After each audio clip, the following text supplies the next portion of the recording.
Pancake ni Grandpa. Ngayon ay tea time. Si Mommy Pig ay may sorpresa sa kanyang mga alaga. Ngayon ay gagawa tayo ng pancake ni Grandpa.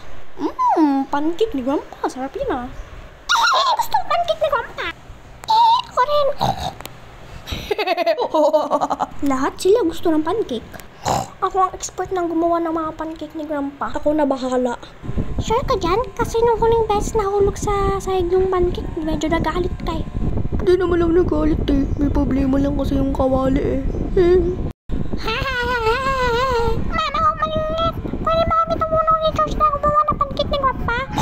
Sige, pwede niyo ako tulungan gumawa ng butter. Una, maglalagay tayo ng harina sa mangkok. Maglalagay tayo ng itlog galing sa farm. Maglalagay din tayo ng gatas galing din sa farm. Haluin natin. Mother, pwede ko din haluin. Hindi pwede, joke lang. Mahilig si Peppa maghalo. Gusto din ni George maghalo. Alam mo Peppa, ampon ka lang daw, joke lang. Hindi ganyan George, ganito dapat. Uy, tama na yan! Umupo na lang kayo sa upuan habang ako nagluluto ng pancake ni Grandpa. Bakit kaya sarap-sarap si Peppa? Ayan na naman yun. Sarap ah. I believe I can fly. Yay! Mas mataas pa ako mag-flip ng pancake eh. Di ipakita mo mamaya. Napakayabang mo naman. Itong unang pancake ay para kay George. Lalagyan ni Mommy Pig ng konting syrup. Grabe naman yung marami, be. Sarap! Ito naman ay para kay Peppa. Hooray!